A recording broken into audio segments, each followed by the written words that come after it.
Bharadwaj, welcome to episode 38 of Genesis of Tomorrow.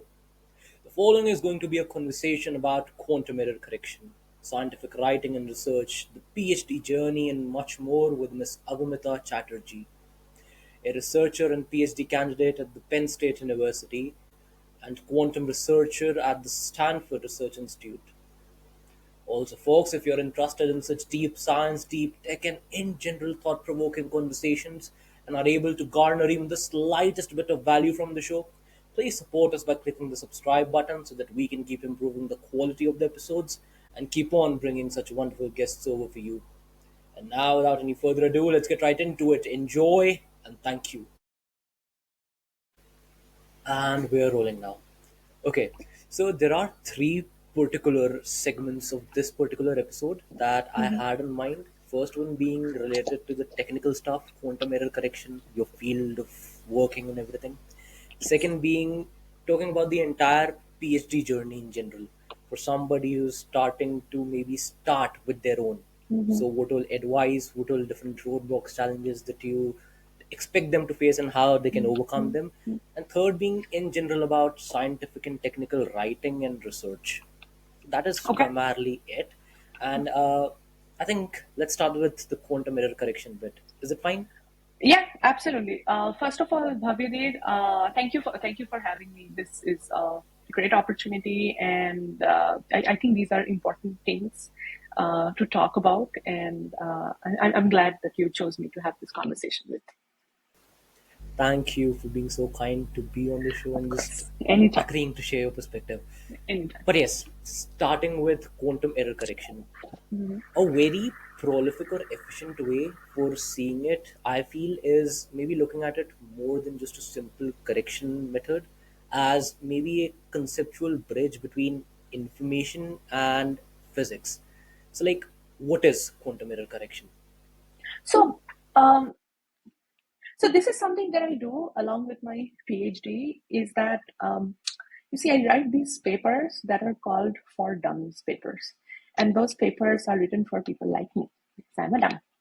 So I'm not a physicist. I'm not a mathematician. I am a computer scientist. And as you know, in the field of quantum computing, um, we expect people from different fields to come together and work in quantum computing, right? There are chemists, there are physicists, there are mathematicians, there are computer scientists, there are electrical engineers, mechanical engineers, and whatnot, right? So my question has always been like, how do you bridge the gap of basic education among people from all of these domains? I do not know physics. I never learned physics. I mean, I learned physics, but that was in my school. But my undergrad was not in physics. My undergrad was in computer science. So that's why I came up with this series. And like one of my first paper in the series was quantum error correction for dummies. Because when I started learning quantum computing, rather quantum error correction, everything would be like, oh my god, going over my all over my head. Okay, so yeah, so that's something that I did.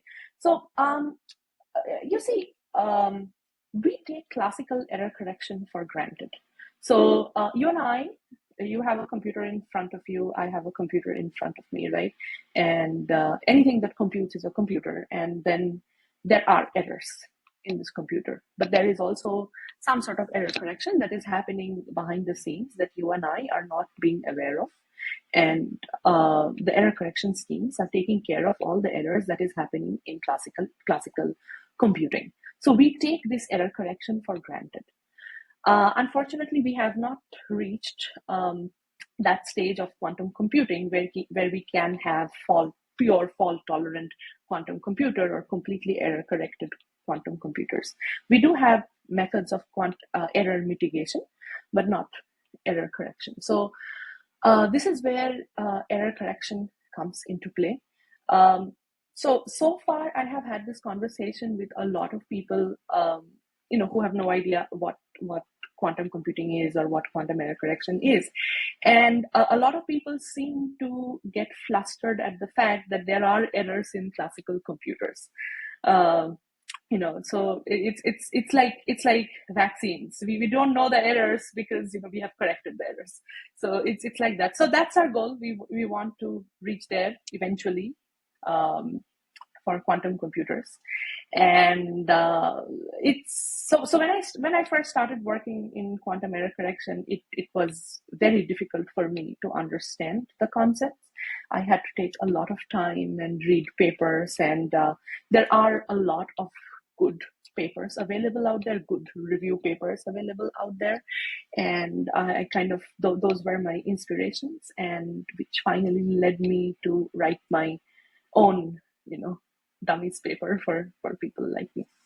But yeah, it is a huge bridge of information in quantum computing, and it is the key to having fault tolerant quantum computers, and it is also the key to having quantum advantage, because you know IBM had this very famous diagram where let's call a cube quantum volume, which is analogous to the size of the cube, is volume of the cube is analogous to how much quantum computing you can do.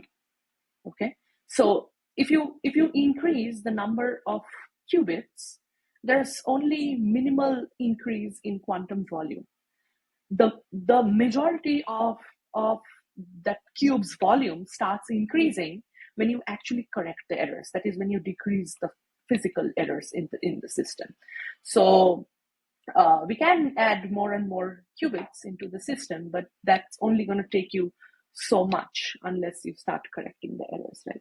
So, well, it's a beautiful world, it's a beautiful system, and I'm hoping that this is going to change the face of this planet. That's all I You can say. talked about one particular aspect of how people umpteen times are surprised when you tell them that there are errors in classical systems as well. Yes, What yes. are some other facets that you feel are misunderstood in regard to quantum error correction and quantum computing in general? And what are some of the promising aspects that you feel have a lot of, just in general, scalability area? Right, right. So I think if you ask this question to any person who works in quantum computing, the first thing they're going to say, and I'm going to repeat it, I don't think quantum computers are going to replace classical computers. I mean, no one thinks that. And so if you are imagining that, one fine morning, you are your third generation wakes up and opens a laptop which is built out of quantum computer, that may happen, but that is not the goal right now. Okay, so it's not being built to replace classical computers, and it's something that will go along with classical computers, because as you know, if you have worked, or if you have seen the working of basic quantum computers, they kind of work with a classical interface. So like the classical quantum hand in hand approach that actually takes quantum so far, right? And I think people also over exaggerate the use of quantum computers, or how quantum computers can be really really beneficial to this world. It can be beneficial to this world. It may solve major problems like world hunger or something, but like I don't think we are at that stage right now. So I think these are the two major things. So just to clarify, when I said that people are confused about that the fact that classical computers have errors. So I talked to a lot of people from different facets of life, from different level of education, and this is the most common response that I hear from people, at their school level, or early college level. Back at home, when I talk to them, I do these sort of things, and they're like, "Wait, what? There are errors in our computer?" And yes, there are. Someone did a lot of work and fixed those errors. What is the deep mathematical intuition in, behind how information is able to survive all this noise, especially in terms of when we are dealing with qubits? Um, Okay, so I can give you the quantum error correction perspective of it.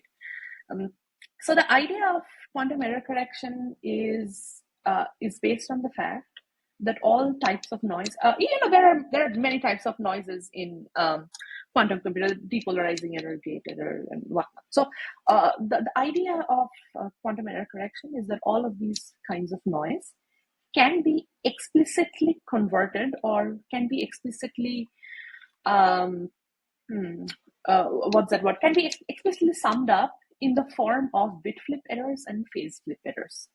Okay. So the reason we cannot use classical error correcting codes in quantum error correction, there are three primary reasons. The first is that classical error correction only deals with bit flip errors. It's 0 and 1, 1 to 0. There is nothing called a phase flip error in classical computing. Then there's this problem of no cloning theorem. The no cloning theorem suggests that a quantum state cannot be duplicated, but a classical state can be. A classical bit can be. And then finally, this concept of wavelength collapse, where if we measure a quantum state, we lose the state. The wavelength collapses and the state is gone. So we measure, we get to know what the state was, but the state isn't there anymore. So a quantum error correction code that needs to work needs to keep all three of these things together. So it needs to be able to detect and fix, bit flip and phase flip errors. It cannot copy a particular state, and also it cannot measure the state. So the errors survive in quantum computers because of multiple reasons. Because as I said, there are different types of errors. I mean, if you have a system, there will be errors. Like there are gate errors if a gate is not working properly or giving you the correct value. If you're measuring something, there can be a measurement error where the measurement becomes wrong. That is, the state 0 changes to state 1, and then there's like crosstalk error where the state kind of interacts with something else in their environment. And then there's also this decoherence error that is, with time, the state kind of starts to lose its state. So I think right now we are at a point of decoherence where people around the world are trying to build quantum computers with a higher decoherence error so that the state can hold on to for longer periods of time. So these are the few factors how the errors stay in the system. And as I said, the three main reasons why we cannot use classical error correction are also primarily the reason why quantum error correction is so hard, because we need to have a system, we need to have a ancilla system. Imagine it like this, like, you have a ancilla system that you have to attach to the circuit that will not measure the circuit, but it will find the error in the circuit. Okay, so that's a very easy way to tell you how it works. But yeah. What is the bleeding edge in terms of the particular techniques or methods that you utilize for error correction to battle or mitigate all these decoherence issues or fidelity issues? Like, what exactly do you do? So is your question like how quantum error correction works, or what is the quantum error correction that is being used right now, or both? I think the latter part. Like, what are the current most advanced techniques that we are utilizing? Okay. So I think the recent two things that comes to mind is the surface code that is being worked on by Google and the QLDPC code that is being worked on by IBM. So these are the leading quantum error correction codes that I would say, because they have a higher threshold. That is, they can correct more number of errors. Let's just put it that, like they can work up till a higher error level of physical errors, if that makes sense. So um, but the thing is, why these two? The surface code is one of the earliest known topological codes that we have. As you see, quantum error correction codes existed for a while, but that was on pen and paper mathematically because the entirety of quantum computing is a mathematical concept, right? So physics and mathematical concept. So it has existed on pen and paper for a while. It's only recently that we have had the systems and we have the ability to build them in systems. But both of these have a very high overhead. So um, the reason QLDPC codes were introduced by IBM, one of the reasons is because they have a lower overhead. When I say overhead, I mean spatial and time overhead. It's not just the qubit, it's also the amount of time it takes to correct a code. So now you have to understand that I'm giving you a very, very high level idea of how it works, right? So the QLDPC code does take lower amount of overhead than the surface codes. The last time I checked, I think they have similar threshold. Don't quote me on this, but yeah. Um, so just to give you an idea of overhead, so my PhD thesis is on spatiotemporal optimization of resource overhead and resource utilization. Okay, so there's something called a distance of a code. Say a distance tree surface code would use 9 extra qubits. I'm just giving you a very high level idea. So 9 extra qubits for 1 qubit. Okay, and as you increase distance, so the number of extra qubits is also becomes d squared. And but if you increase the distance, the error correcting capability also increases. So at some point, you need to kind of keep on increasing the distance, and you can only correct the errors when you say reach to distance 21 or something. Okay, and so what I'm telling you, you need 21 square qubits to correct 1 qubit. Okay, so I'm just telling you the number of data qubits. I'm not even calculating the ancilla qubits, which is almost absolutely equal to the number of data qubits. And then there are magic state distillation protocols that you need to use, and then there are way more qubits you need to use. So now imagine that you have this entire very big circuit. How many qubits would you need to correct that entire circuit? Okay, so I think right now the focus of the industry and academia and the quantum group in general is to start with small scale circuits and see how quantum error correction codes lead there.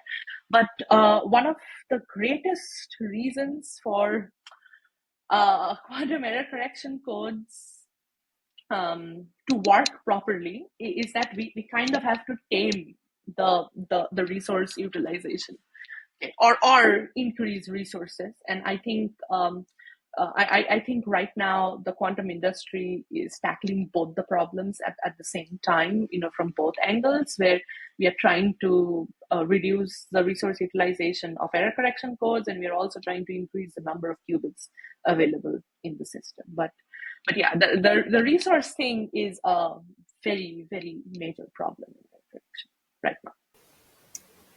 A very potent pitfall for people who are dealing with such theory intensive subject matters, is that you often are very much susceptible to get yourself bounded in a very theoretical state of thinking without actually transitioning it to an enforcement type thinking. How do you think, from a researcher's point of view, how can one, especially a student of any age or any scale, Mm-hmm.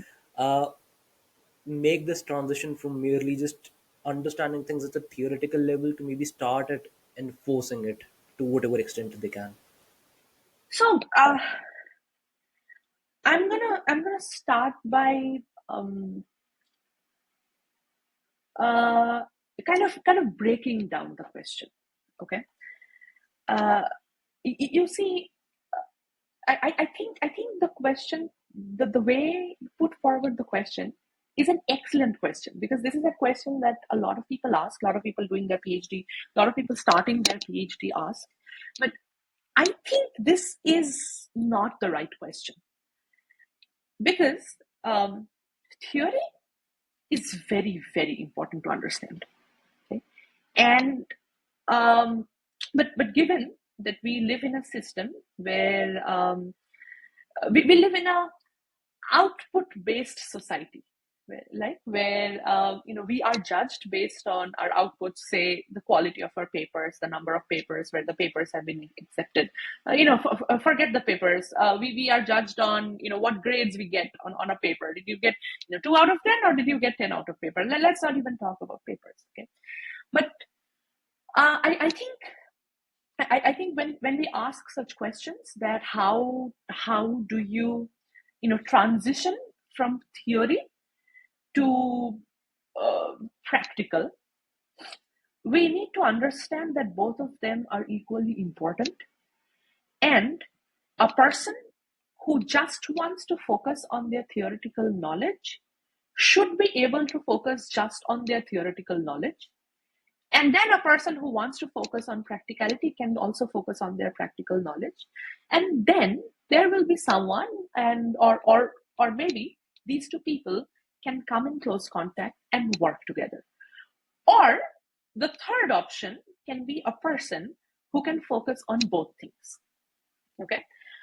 So I'm just you asked an excellent question, because this is a problem that a lot of people face, because sometimes I have seen from my not from my personal experience, but from talking to different people, etc., that people in general, I'm not saying that someone from a higher authority, like a parental figure, or your advisor or your teacher, is asking you to do that.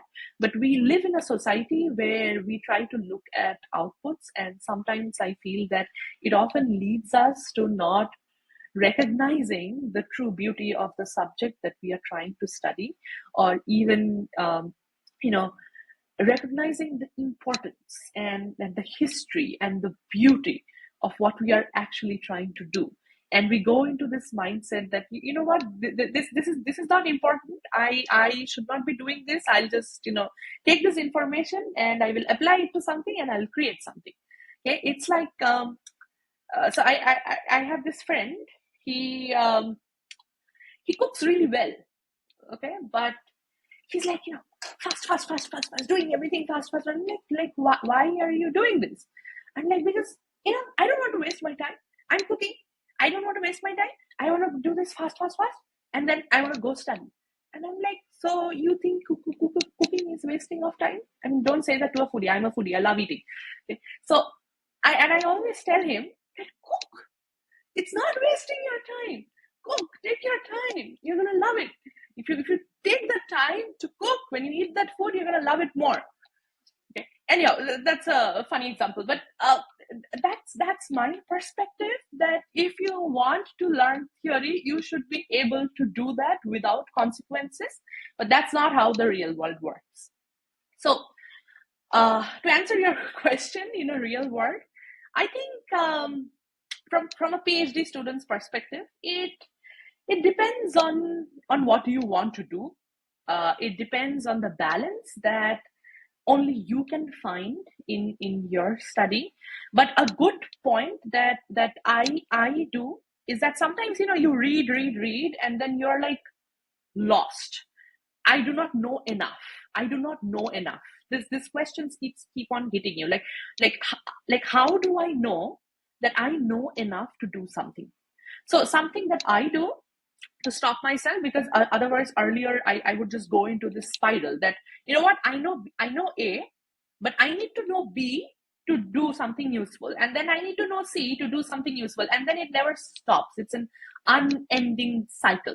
So my suggestion would be, if you ever get stuck into that cycle, maybe read E and try to see what you can actually do with A.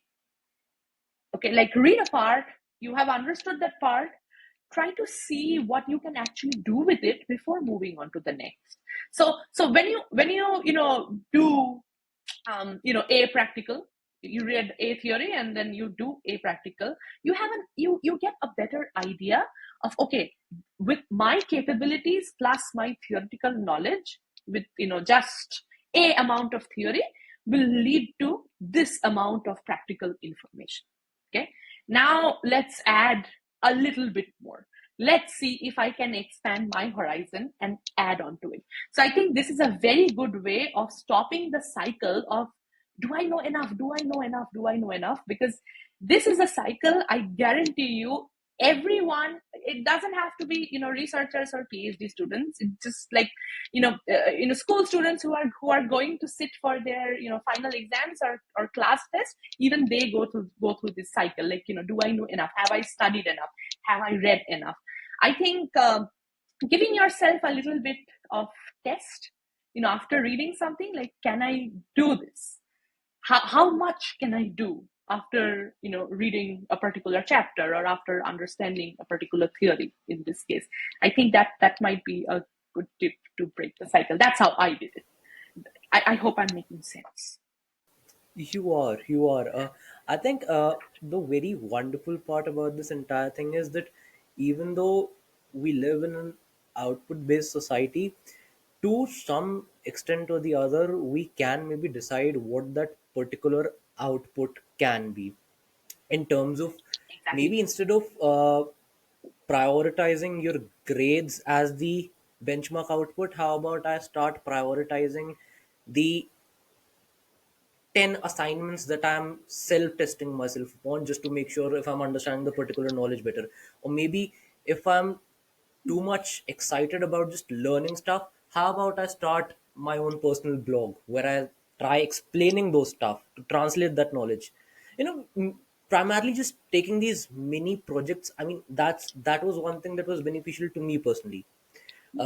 When I used to fall into that rabbit hole, I think one brilliant thing that helped me was to have these mini projects that I can just play around with, tinker Right, with. right. It can be writing an article, maybe teaching something to a friend or a colleague. These podcast episodes, like to prepare myself for a conversation, like all those Yeah, different yeah. things. Yes, yes. I mean, do something that makes you believe in yourself.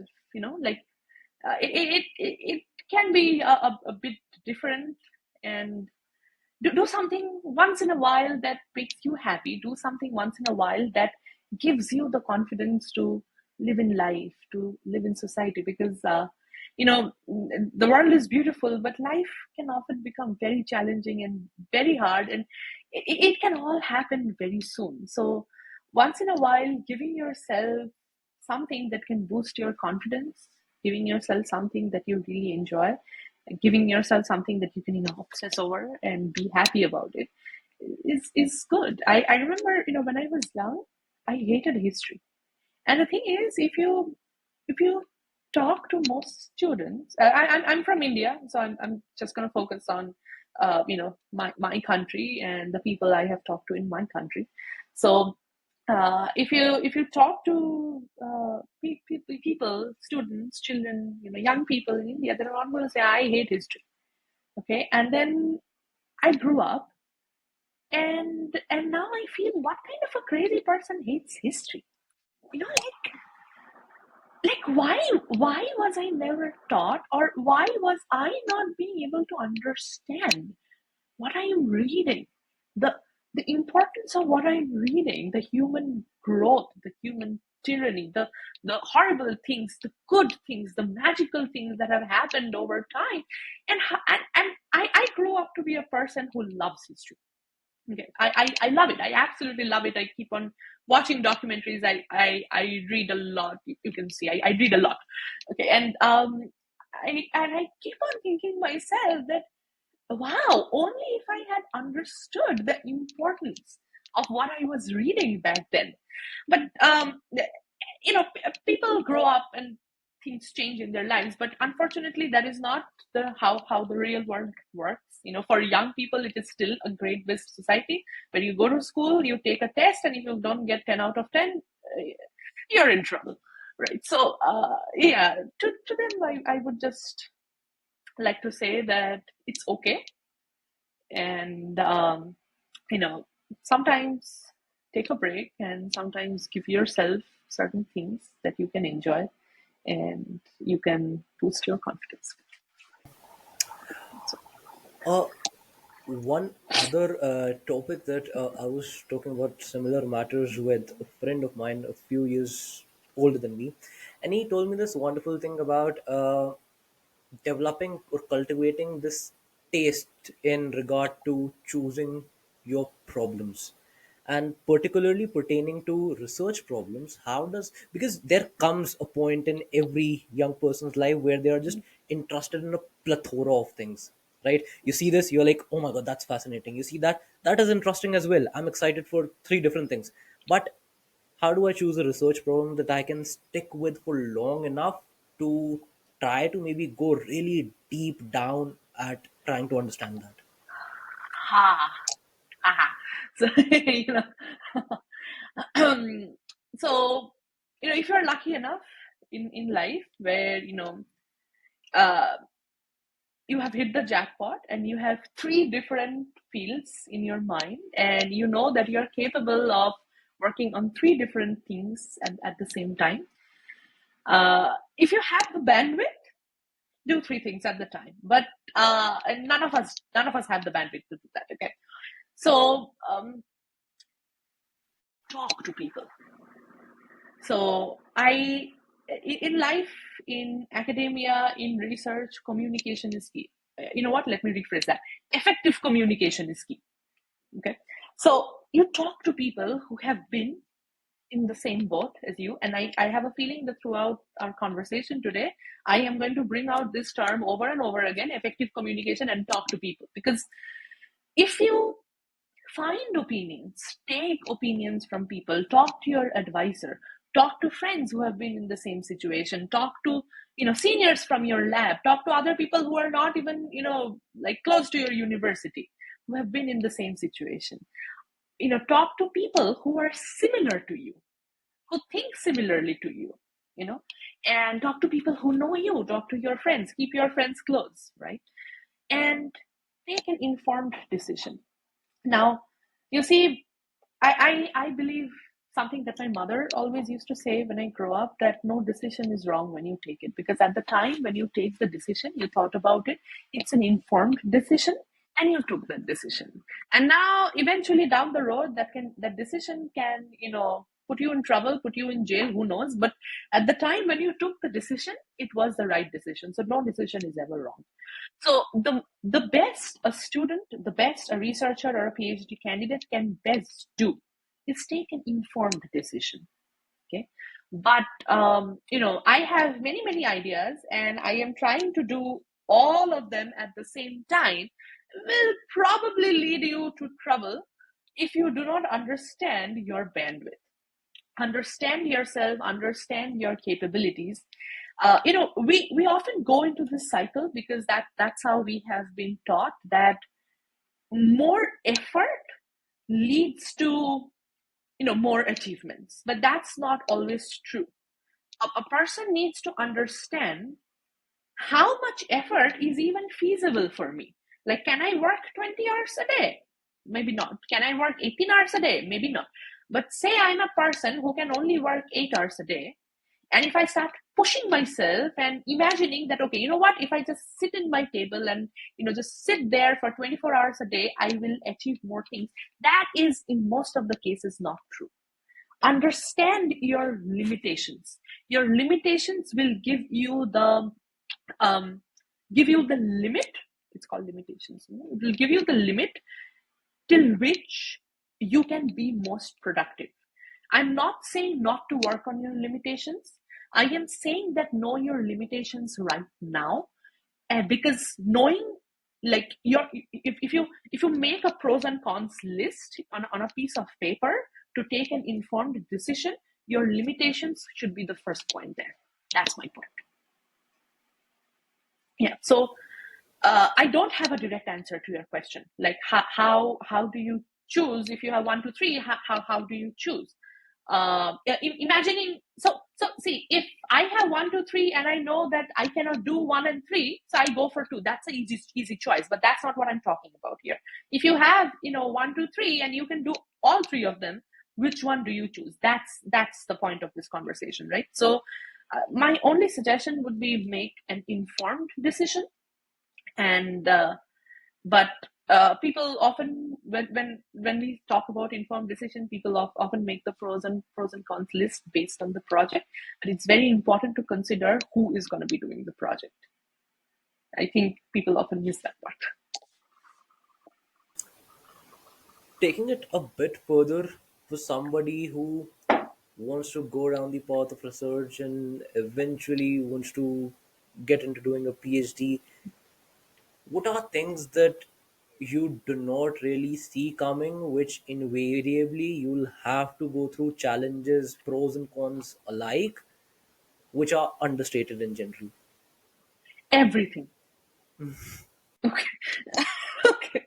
But so if you hear someone say that they had a very smooth PhD, either that person is like the luckiest person on this planet, or that person is lying. You don't have a smooth PhD. So, I am an international student. I'm originally from India. I've been here for a few years now, quite a few years now. So, there are academic, there are non-academic, and then there are personal challenges. So we can cover both little by little, and you can ask follow-up questions. So the first thing is, I'm going to start with the points from an international student's perspective, and then we are going to digress to people who do not have this problem. Um, let's say you come from a different country here, and the first thing that people start telling you when you're back at home is that you're going to face a lot of cultural shock. And what do you think cultural shock is? Because I am from a tier one city in India, right? To me, there's no cultural shock. It's like there are, big buildings out there, there are big malls out there. There are people from, various parts of life, roaming around. What culture shock? There's no culture shock, right? You would think that, but that's not true. So the thing is, when you come into this country, you start using different words. For example, I live in this apartment. I live on the sixth floor of this apartment. So in India, your system starts from 0, 1, 2, 3, 4, right? So the first thing is the ground floor. But here that doesn't happen. There's nothing called the ground floor. So when I say the sixth floor, I actually live on 1, 2, 3, 4, 5, 6, not like 0, 1, 2, 3, 4, 5, 6. Right?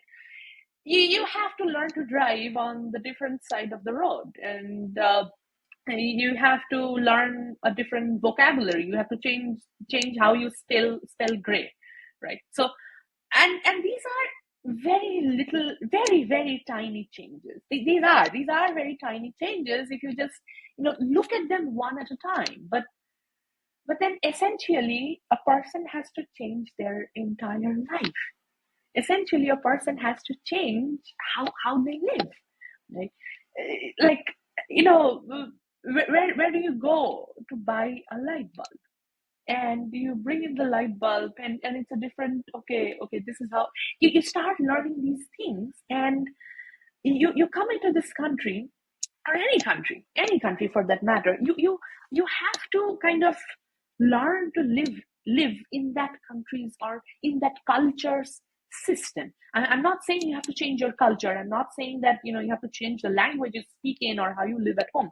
But there are certain things you have to do according to that society that you're choosing to live in, right? And that is a very big change, no matter what tier one city you come from. Like, changing your life is big, and you don't see it on day one, but on day 100 you'll notice it. Oh my god, a lot of things in my life has changed.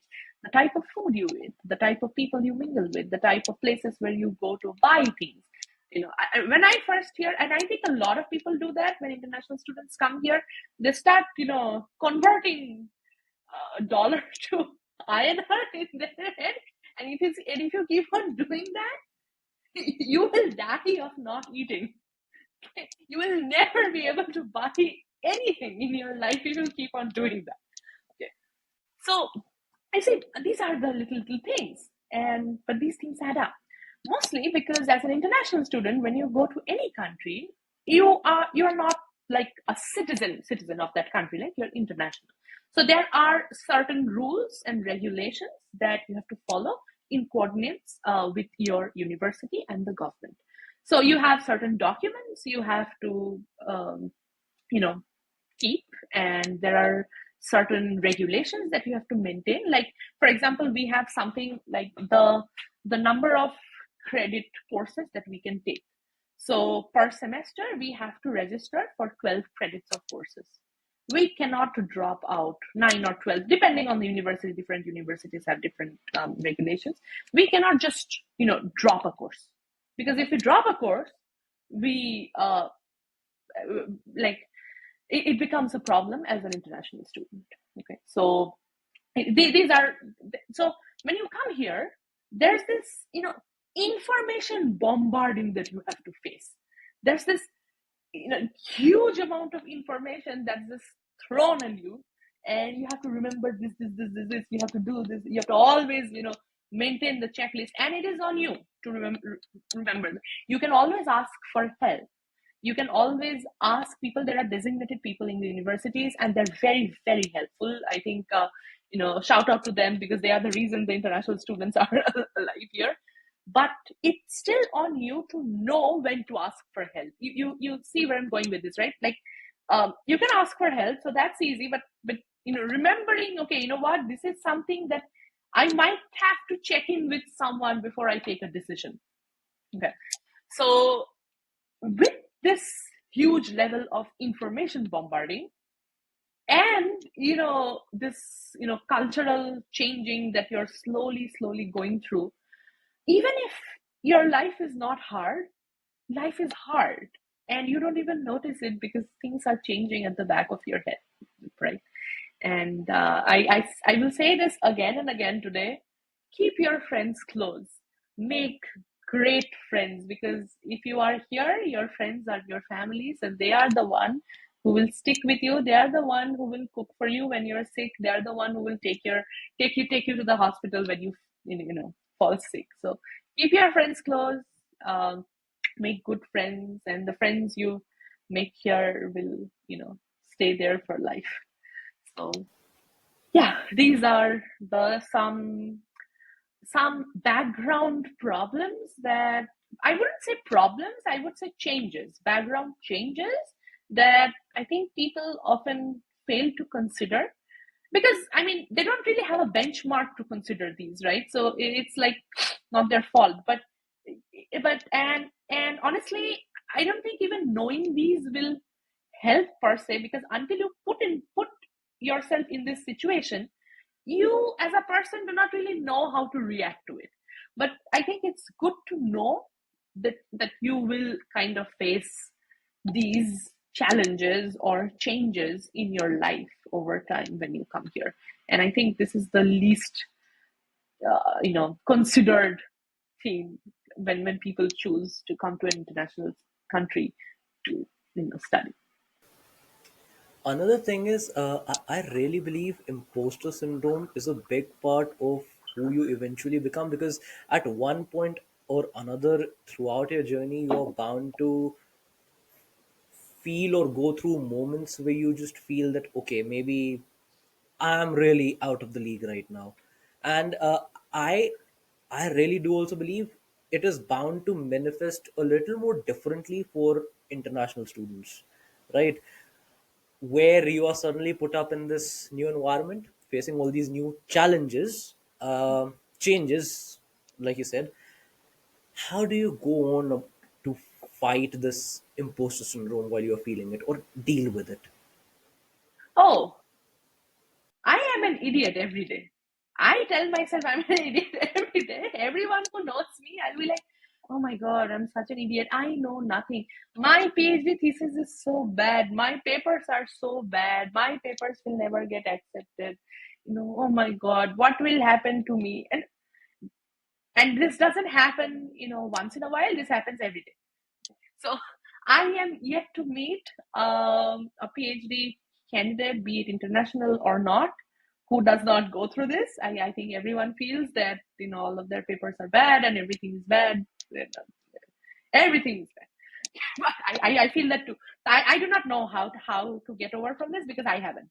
But but I can tell you that when someone comes and tells me that they are an idiot and their papers are shit, what I tell them, although I do not follow that advice by myself, because why would I? Then I wouldn't have imposter syndrome, right? So although I do not follow that advice by itself, but I can tell you what I tell them. I can just tell them that that's not true. I can tell them, like, look at your track record. This is what you have done throughout your life. You have done A. These are, actions have consequences. You have done action A, and this was the consequence. You have done action B, this was the consequence. And the consequences were good. Why are you thinking that, action C will lead to a different consequence? It might. It might. But that's not because of who you are. You are someone who transferred A to some good thing, B to some good thing, and believe in yourself that it will lead to some, this new thing will also lead to some good thing. There might be challenges, there might be a lot of things out of your hands. Most of the things will be out of your hands, but I mean, you will be able to do it, and calling yourself an idiot might not be the best route of action.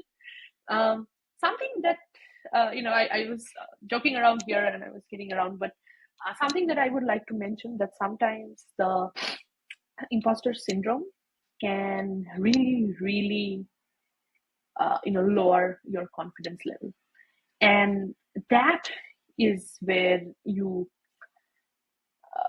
should ask for help, or you should try to do something different, like asking for help or anything. But is confidence is key, because you will be in this country, you will be in this program, and this is not just for international students. This is for everyone who does anything in life, especially since we are talking about our PhDs.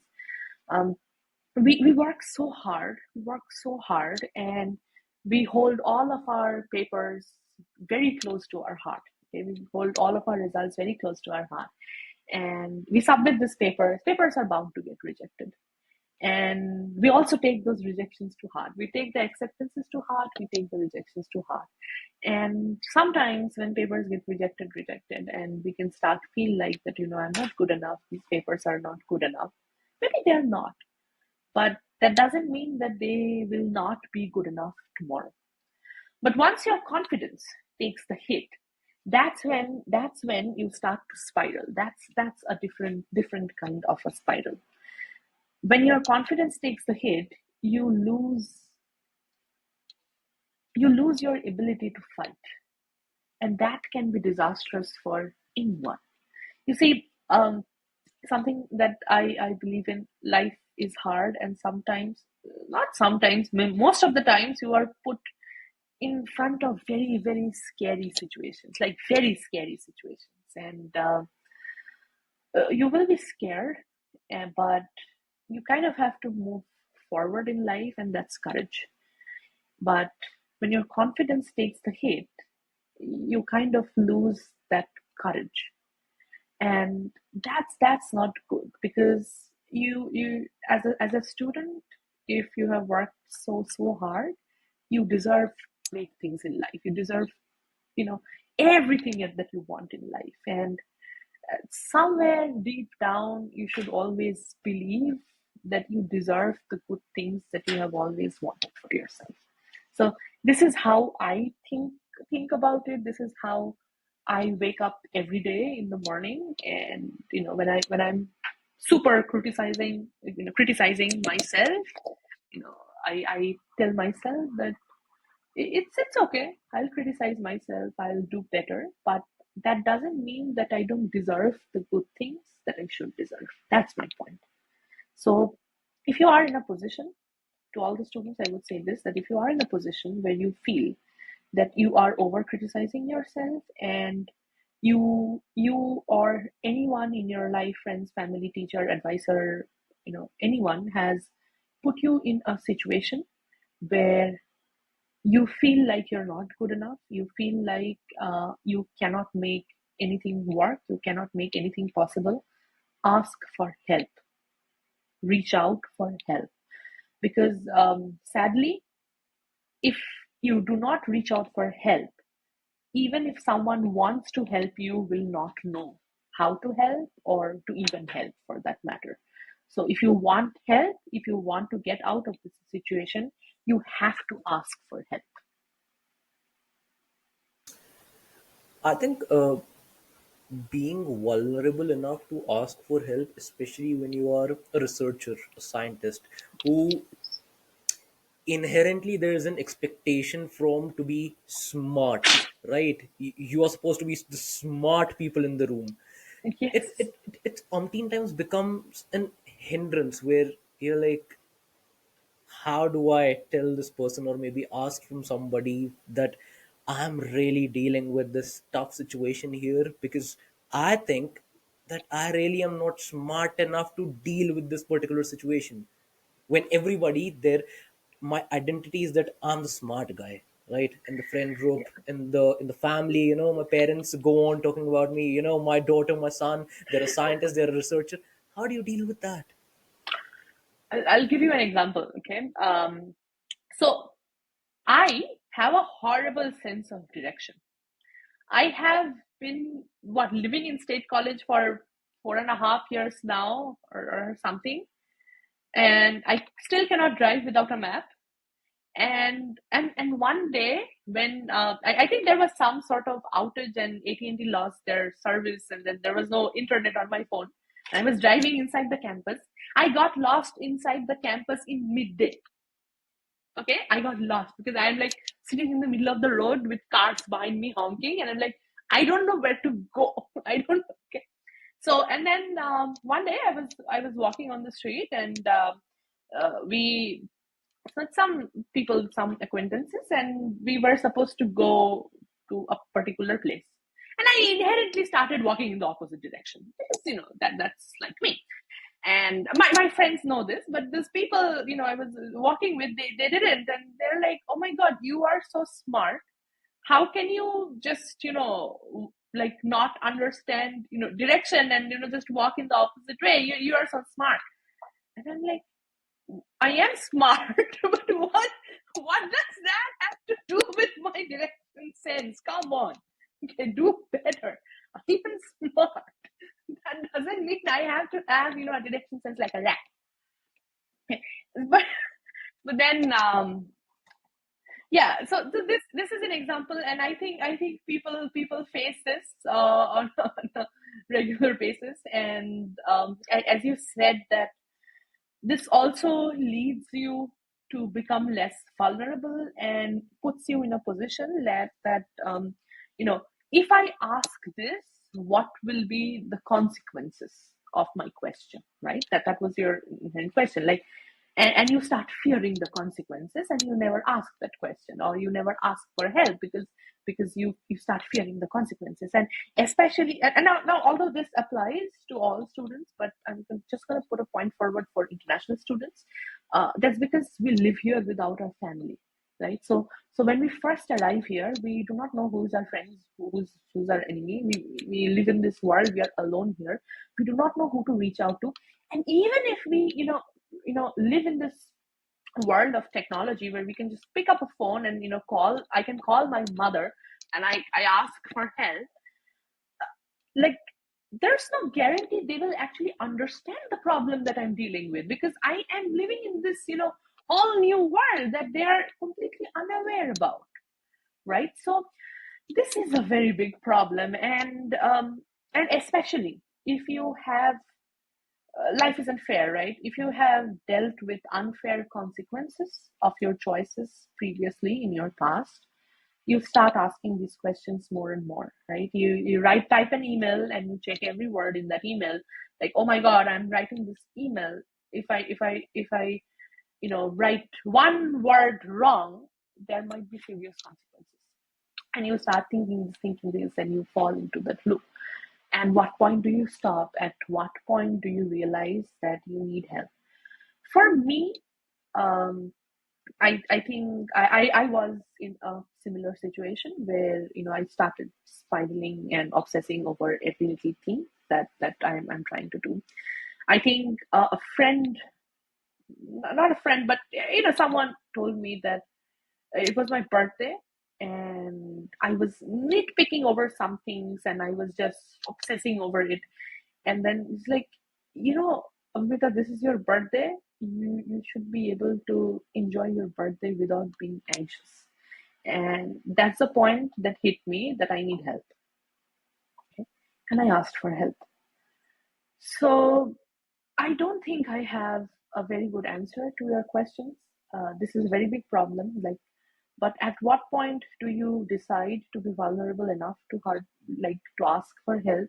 That kind of depends on person to person and their generational trauma, their lives trauma, their lives experiences, and everything that culminated together and brought that person up as a human being. And it's completely their decision. But I would just say that if you can ask for help faster, it will be good for you. But I'm no one to make that choice for anyone. And I just hope people have faith in themselves and ask for help. And one particular thing that I can advise, like, if you do not know who are your friends, you do not want to, and sometimes even if you know who are your friends, you do not want to reach out with your problems to people who are close to you. You might feel that they might judge you. You might feel that they'll think that you're weak, or they might feel that you're unsmart because you cannot navigate your car or something. And these are valid feelings. No feelings are invalid. These are valid feelings.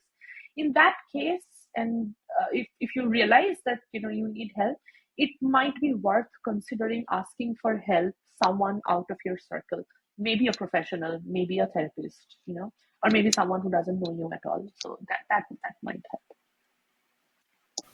I think oftentimes a question leading to a question can maybe not give you a sufficing answer but point you towards one. Like, as you rightly put, till when do you Yes. keep on Yes. bottling up all these different things that you're dealing with, where you know Yes. that Yes. your own thinking and cognitive capacity might not be enough, you might require other Exactly. perspectives. And Exactly. asking that may really just click you out of that zone of self Yes. indulging yourself in Yes. your own thoughts, and Yes. push you, or push you towards taking that first step towards taking that bet, because it's Yes. a bet after all.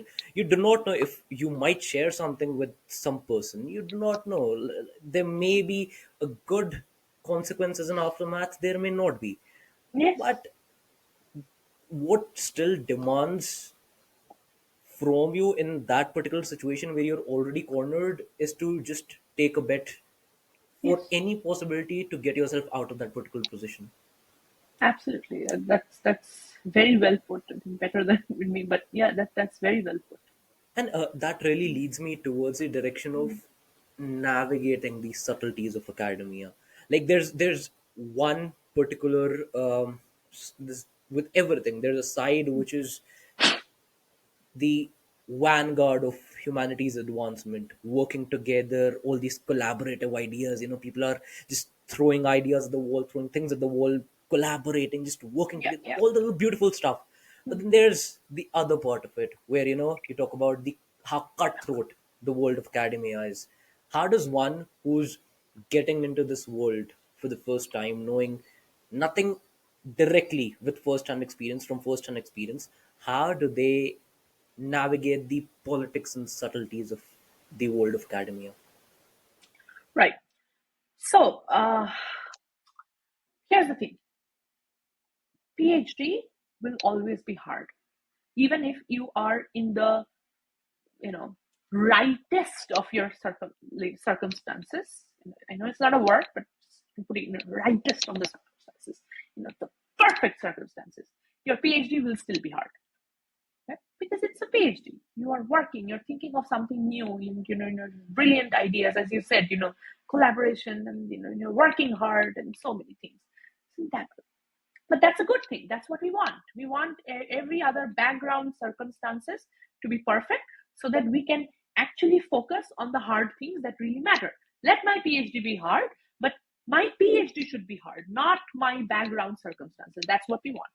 So there are certain things that you can do and cannot do. Now you might be the unluckiest person in the world, and you do everything right, and then everything falls apart in your life. There's nothing we can do about it. Okay, so there's this. I had this chemistry teacher back in high school. He used to say this before our joint entrance exams, that 90% is hard work and 10% is luck, and that 10% controls the 90%. Okay, and there's nothing we can do about it. So we stick to that. So we are not going to talk about luck, because Lady Luck is out of our hands. There are certain things that you can do before choosing a university, and this goes for all kinds of students, international, national, regional, all kinds of students. Understand your preferences. If you are a person who hates the cold, if you are a person who hates cloudy weather, do not come to a place where there is full-time cloudy weather, because you will get depressed. Okay, and these may sound like very stupid things to say, especially I'm sure if I have a parental figure telling me that does that mean that my child will not study, or my child will not move forward in life? I mean, of course they will, but they need to know what you're getting into, especially if you are coming from a tropical country where there's sunshine all the way, that there's nothing called winter season in a tropical country.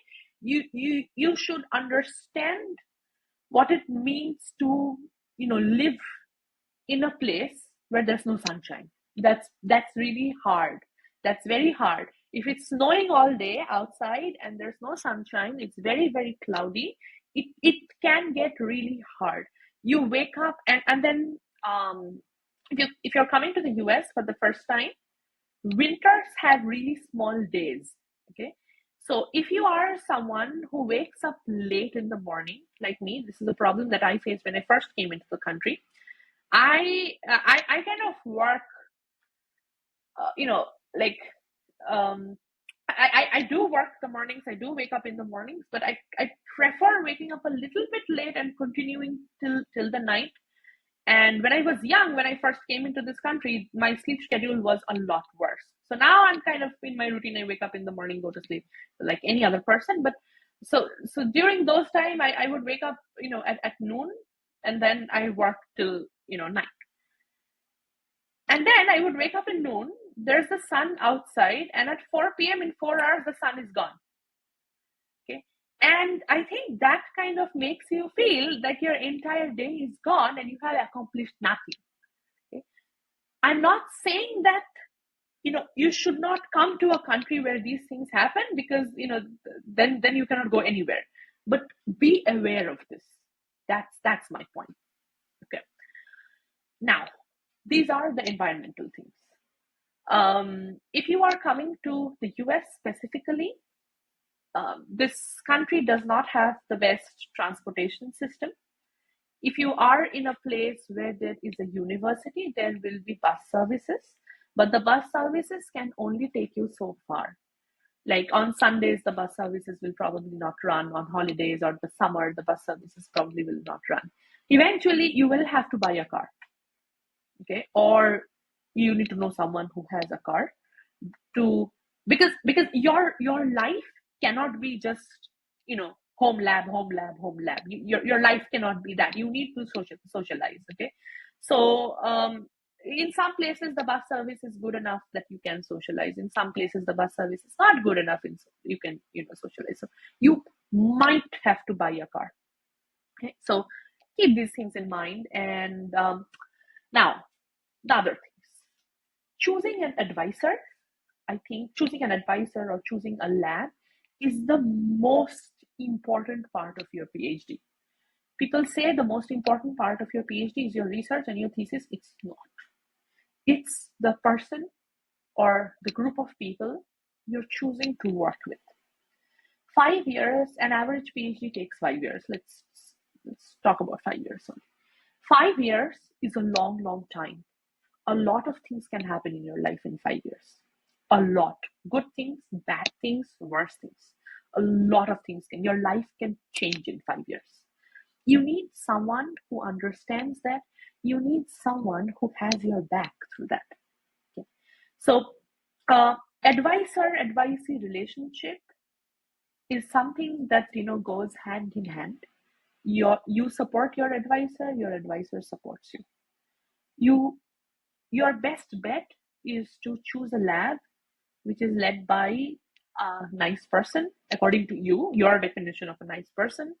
And so what are the criteria? Nice person, you match the work, you match the work-life balance that you want to, and the time that your advisor gives you. These are the few things. So write it down on a piece of paper. That would be my thing. Write it down on a piece of paper. Like, what do you want from your advisor? Do you want your advisor to sit with you and code, or do you want your advisor to just tell you in a high level direction? Okay, this, let's discuss, and then you take the lead on a project and you do it yourself. What do you want? And now, I understand that there are certain questions that you can ask this professor, and then there are certain questions you cannot ask them. So the questions that you can ask them, like for example, this one, like, what is your method of advising? Like, how many times do you meet with me, or week, or couple of weeks? How many times do we meet as a group? Are there collaborations within the group?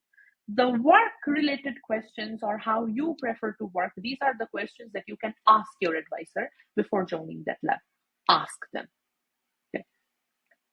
Please ask them. Like, it's very, very important to ask these personalized work questions instead of just sticking to what is your research and, okay, I like your research, this is a good match, go ahead. I have seen, so the advisor advisee thing is like a marriage. Okay, it has to click together for it to work. Okay, I have seen people, like the research that their advisor does, but the relationship has, just fallen apart because it wasn't a good match otherwise. Okay. So ask the right questions. Now, the questions that you cannot ask your advisor, or you think you cannot ask your advisor, valid point, right? What would you do? Effective communication. Reach out to people who have done a PhD, reach out to people who are working in that lab right now, or who have worked in that lab previously. Reach out to people from that particular university who have not worked in that lab. Reach out to people in other universities, or try to understand how other people have taken this decision. Okay. Talk to people who have changed labs. What led to them changing labs? Okay. So if you are someone who's just applying for a PhD program, and you have no idea how it works, you do not know what points to consider either. You do not know what should my pros and cons list look like. What are the problems that I should think about that can happen, because you have no idea that can happen. So this is where the talking to people who have already done it or are in the system can come to life. So as you asked me, like, what are the problems a person can face? So just call someone up or email someone. People usually reply to emails, even if they don't. And there are many students out there. Reach out to people, talk to them. Do not be scared to socialize, to communicate, to reach out to people. If you don't ask for help, as I said, no one's going to help you. So you ask for help, because this is a problem if you run into as an international student in a as any student in a in a country away from home, and you're going to regret that why didn't I do my due diligence. So do your due diligence and take it very, very seriously. Ask. So the thing is, for example, my advisor, he is the greatest advisor on this planet for me. Okay, it's perfect. It's absolutely perfect. Okay, and but I am sure not a lot of people might feel that about my advisor. So like, and I am also sure that there will be other people who will also say like me that he's just perfect, right? So whether your advisor works for you or not, whether your advisor matches with your style or not, only depends on you. Someone like, if X is a good advisor to your friend, doesn't mean X will be a good advisor to you. So when I say do your due diligence, I say, ask your advisor whatever you have to ask other people, your students, whatever you have to ask, and then take a decision based on, again, your limitations. Okay, what you can do, what you cannot do, and take an informed decision. And now you do all of this, and then you come to the university, and things can still fall apart. But at least you have done what you can do to make sure things don't fall apart. Like that's all we can do. So I think these are the things that are really, really not talked about when anyone applies for their PhD.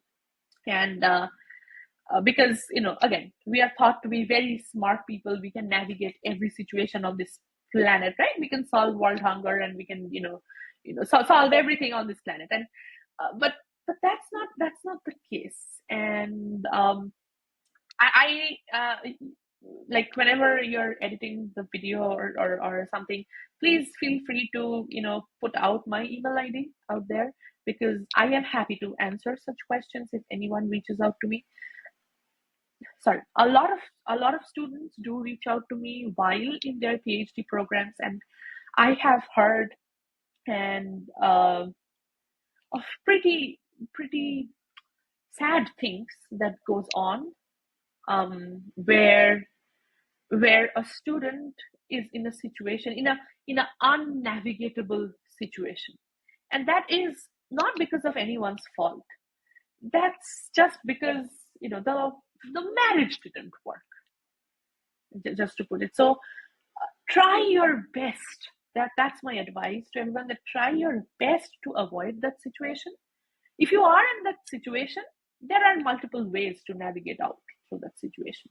Okay, there are many, many, many ways, and we can deal with it once you cross that bridge. But the first step of going into a PhD program is to try to make it like try to avoid the hard circumstances that don't need to arise in your PhD.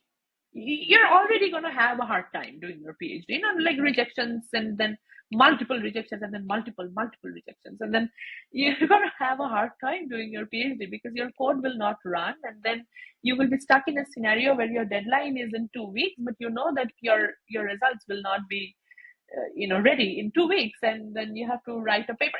There will be many, many hard circumstances. So try your best to make sure that it doesn't get harder than it has to be. That's my point.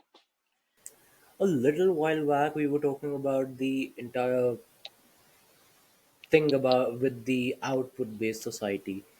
In such a scenario, how do you balance between your curiosity-driven research and the output that you have to, uh, the pace that you have to keep with the research paper publishing and the deadlines and everything? Hmm. So this is an excellent question that you would want to ask your would-be advisor. Okay. So, for example, I am someone who likes to keep my projects, kind of smaller, manageable. So I have this idea, I work on this project, I finish writing a paper, and then I move to the next one. Okay, and it works for my advisor, and it works for me. So what what is your advisor's expectations from their PhD students? Okay. So here's the thing. Unlike a marriage, mm, how do I put this? Unlike a marriage where there is no supervisor, your advisor is your supervisor, right? And your advisor is supervising multiple students along with you.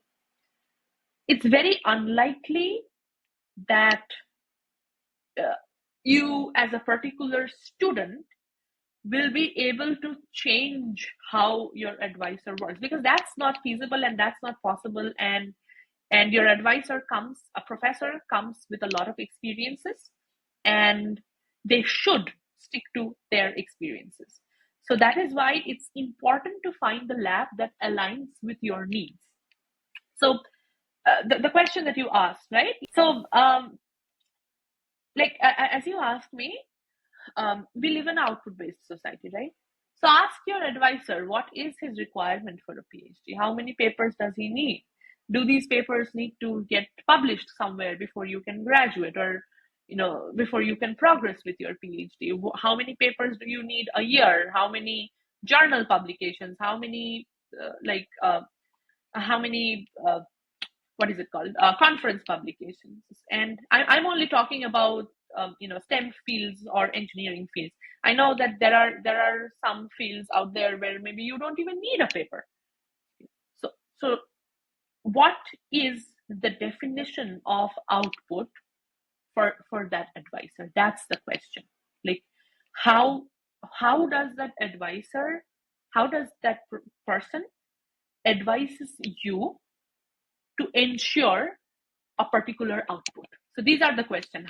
What is the advising method, and what is the desired output? These are the two questions.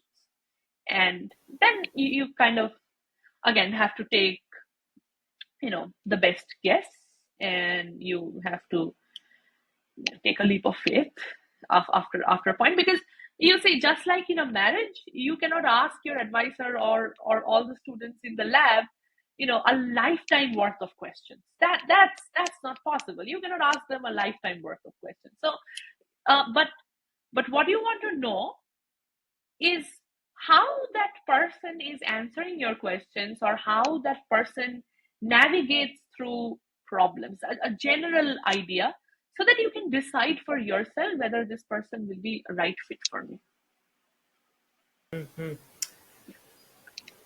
What would be, from your anecdotal experience, your advice for people in regard to their research workflow?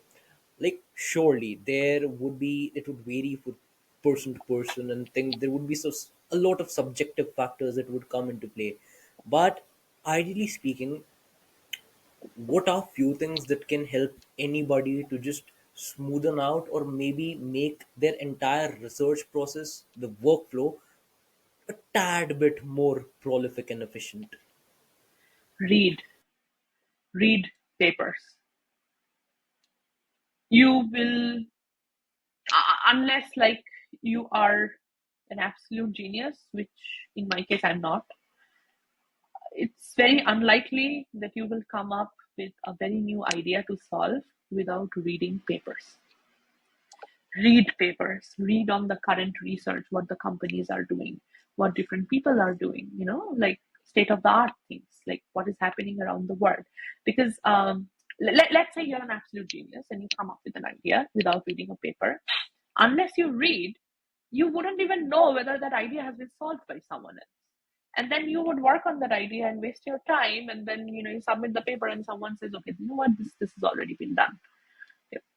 So that is, I think, the most important part of your PhD. Read, keep yourself updated, read about the work that people are doing, industry folks are doing, how your research kind of combines with them, and keep note of what you're reading. Otherwise, one fine morning when you're writing a paper and you want to, oh, I want to cite something that I had read on that morning when I bought a teddy bear from Walmart, but I don't remember what the name of the paper is. So use some sort of a bibliography handling tool, or maybe just Google Scholar where you just save the papers. But to read the papers, and if you like the paper, save the paper somewhere, so that when you actually need the paper, you don't again get lost like me driving a car. So you see, I'm speaking about these from experiences because I have done like one morning I woken up and I started looking for a paper and I couldn't find it anywhere. And then I had to remember, oh, I think I had sent this to my lab mate a million years ago, and I had to go through their chat to find it. But yeah, so if you like a read, and if you like that, you save it, archive it, keep it somewhere stored, at least download it and keep it in your computer, but you keep it somewhere. What makes a paper beautiful, like in terms of taking information from it, but also things that you can emulate in your own writing and in your own papers moving forward? I'm biased, so you're gonna get a biased answer to this. Okay. So see, I'm at least honest with you. Um, I love making diagrams and making tables and all of those useless things that like makes something beautiful. I am fussy about the colors and what colors to put in my diagram, and what will go with better with that one. And I'm gonna nitpick over them and change everything until the last minute. So my bias is that it's what makes a paper look good is the presentation. Okay, what makes the paper look good are good figures, good tables, and you open the paper and you want to read the paper. I think that makes the paper beautiful. And I also have a knack for giving weird titles to my paper. Okay, and I'm very lucky to have an advisor who has my back through that, and just lets me be myself, and he lets my imagination go wild, because I have no control over what I imagine, and I try to put that in my paper. So my answer is, what makes your paper beautiful is your imagination. Let it go wild. Okay. And then you have your data, and you have everything, but you get to decide what plots to make. You see how excited I'm becoming just talking about this. Okay, so what can I do? So I'm just so you get to decide how to represent that data. You have, like, loads and loads of data, but you get to represent how. If you want to put tables, what tables. If you want to put plots, what kind of plots? Is it a heat map? Is it a line plot? Is it a line plot and a bar plot together? And what colors to use? And you get to decide that. And I think I think the biggest part of your paper is your imagination. And when I say imagination, I don't just mean uh, colors, and although I kind of do, just between you and me. But your imagination also is how you deal with the data, or how you choose to present the data, or which parts you put in a certain section, or how do you title the sections, or how you title the paper. The whole paper is your imagination. The project was your imagination. How you wrote the paper is your imagination. So I think people often forget, or people often trivialize the importance of your imagination in your paper, because at the end of the day, it's your creation. Your thesis will be your greatest creation at that point of your time. Okay, so yeah, go wild, use your imagination.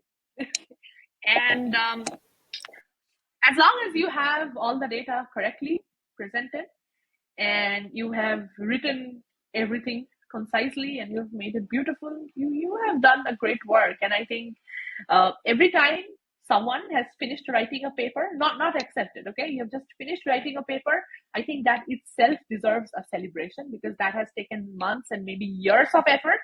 Okay, and years of data generation, and day and night, because you may be working from 9 to 5, in your PhD, maybe, but it's not possible that you're thinking about your work only from 9 to 5. You are cooking and you're thinking about, okay, at least for me, I'm eating and I'm like, okay, you know what? That figure does not look good. I have to change that color of the figure. So, like, you are thinking, you have spent days and months and years on it. Once you have finished writing a paper, go out with your friends or your lab mates or whoever you want to and celebrate that. Don't wait for the paper to get accepted. Okay, if you've written it, it deserves a celebration.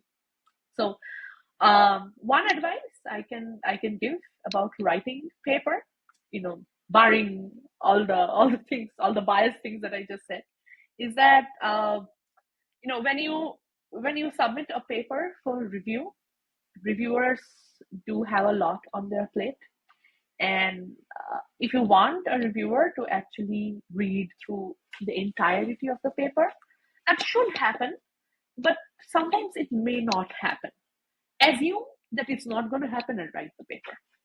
So assume the worst, write the paper. So what my advice would be to write as much information possible in the introduction section.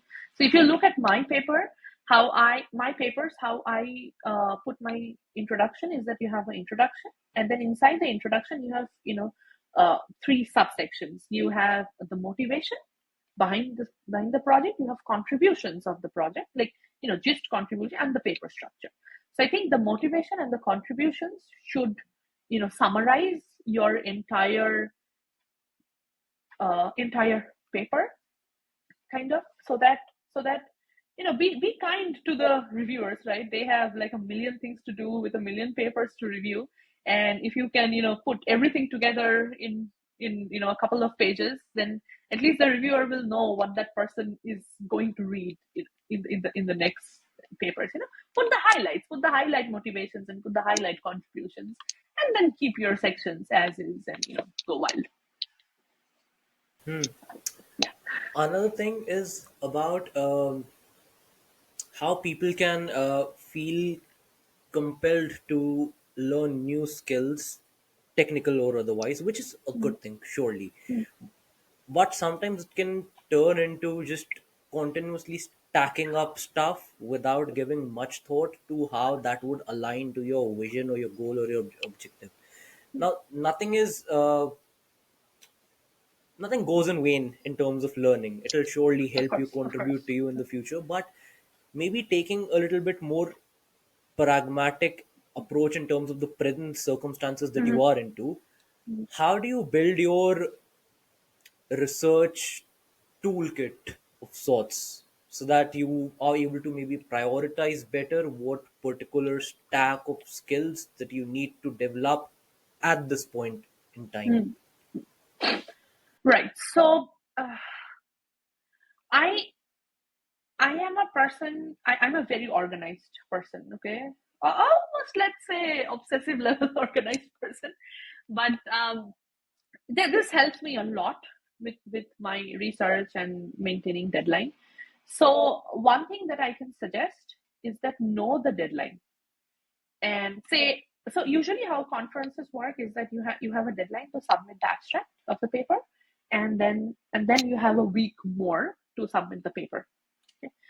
So keep like keep the deadline in mind and backtrack.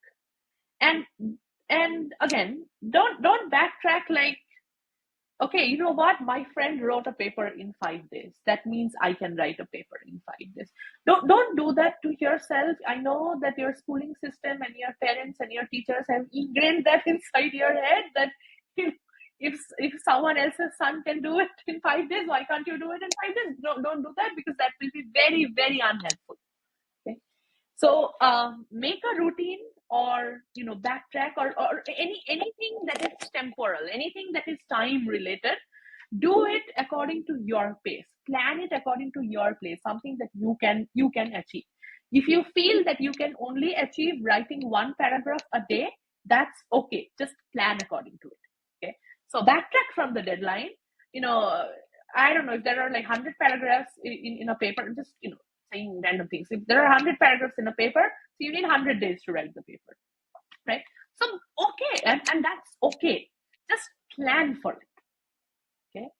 And if you have co-authors, talk about it to the co-authors. Like, can we um, can we discuss how much time this will take. And maybe also, once you kind of discuss, okay, you know what, there's 2 months to this particular deadline that we want to catch. I think this is a good time to get started. I think the first step should be to kind of building the structure of the paper in your head. Like, or on a whiteboard or a piece of paper, just write, okay, you have abstract, you have introduction, then you have this section called related works, and then you have this section called methods. What methods do you want to put in this paper? And method A, method 1, 2, 3, the 3 types of algorithms. And then the results, how would you summarize the results section? Do you want to give any tables?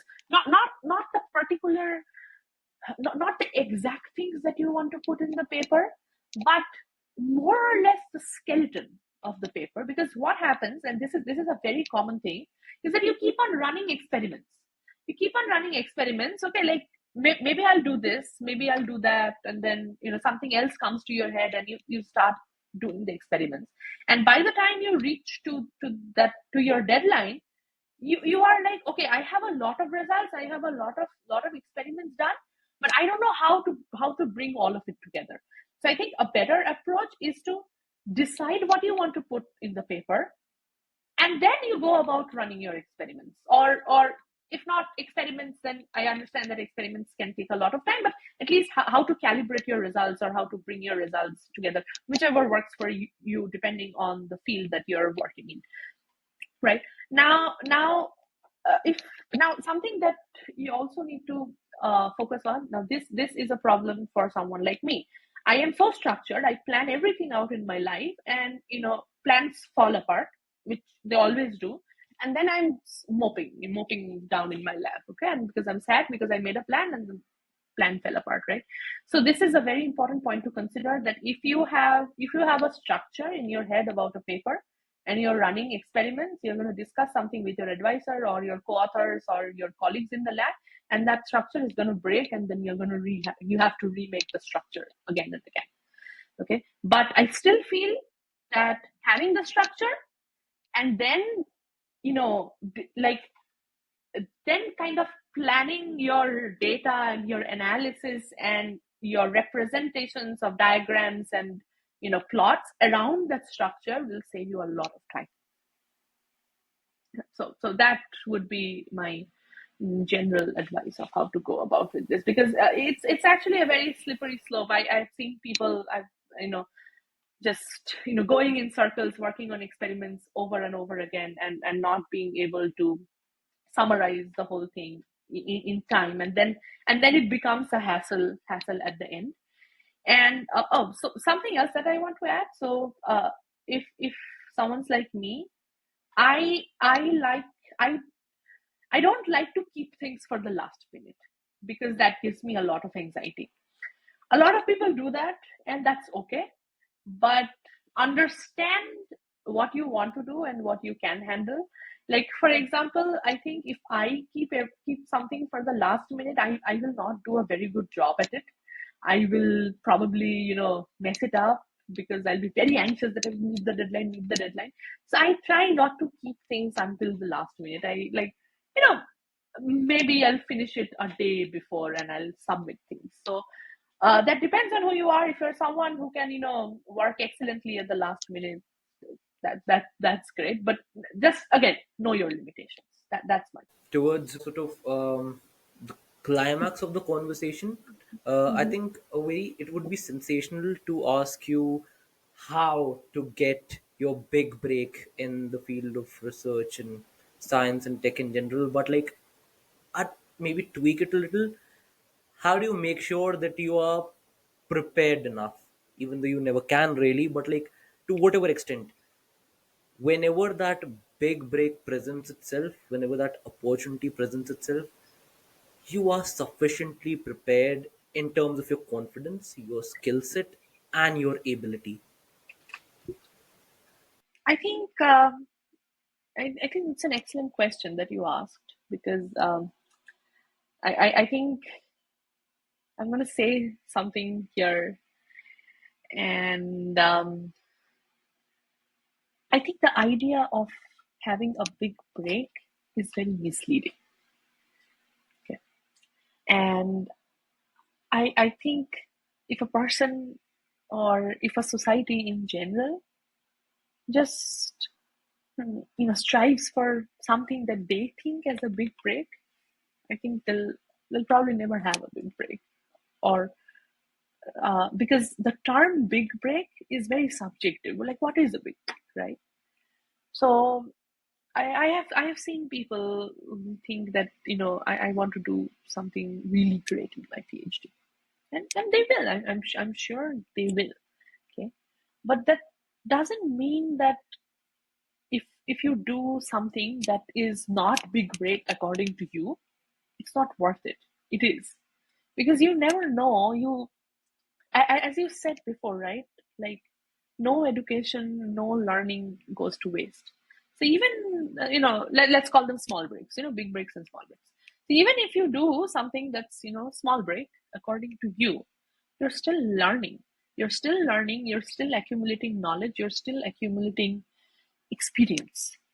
But if you wait for a big break, you will probably get a big break and you're going to do great things, but you miss out on accumulating that experience and miss out on accumulating that knowledge. And I think there was a study, someone told me, so don't quote me on this, like, you know, um, if a group of person, I think, they're doing something small every day, and then there's a group of person who wait until they have this great idea to do something. And I think it was about like a picture, like oh, right. So you give a group of people, you give them an infinite amount of time to click the best picture. Okay. And then you just tell a group of people, I think, to click the best picture at one go. Okay, and I think the study results showed that the group of people who were asked to click the picture, one shot, had better pictures.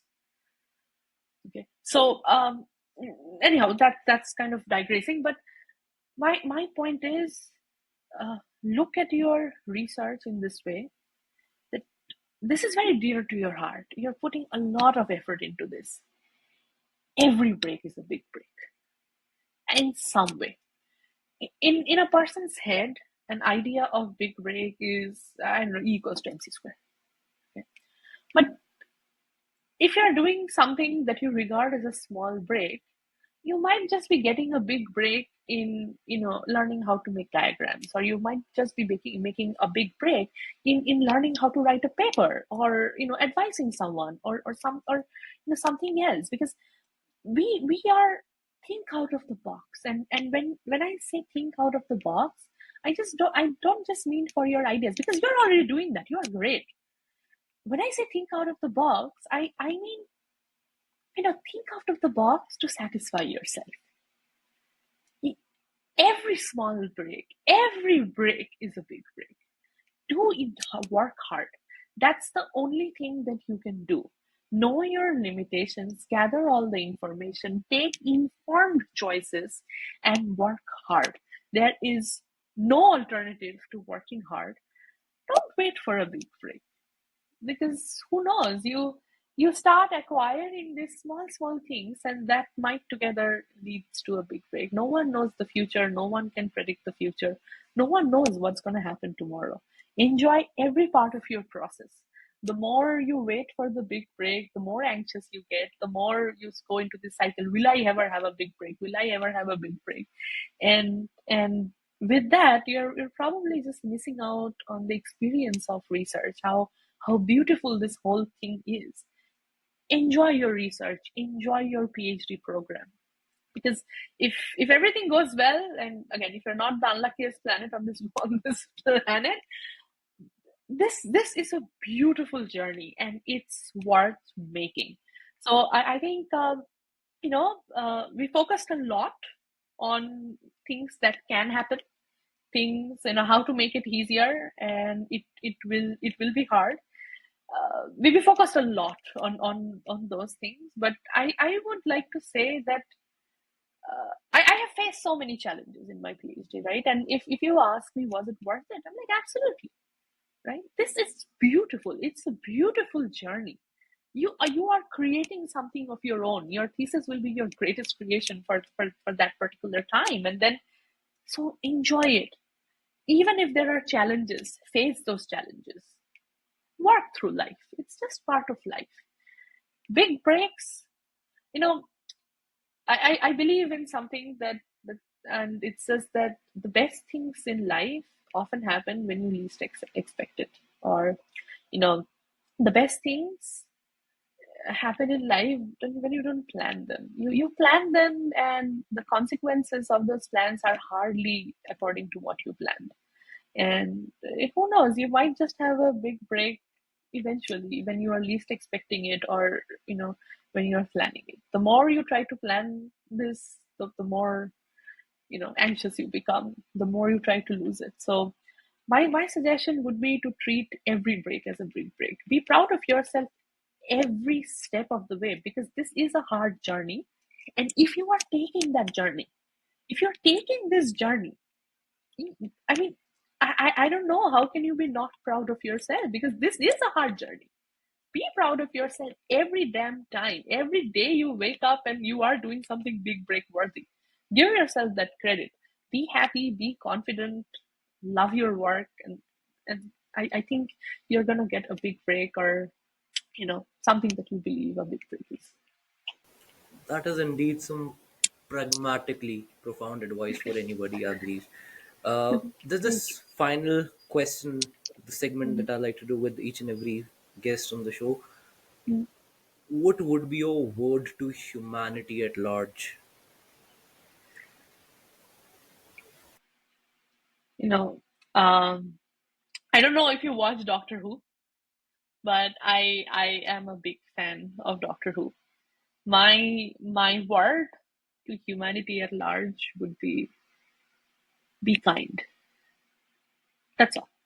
Just you know, be kind, eat good food, and you know, that's it.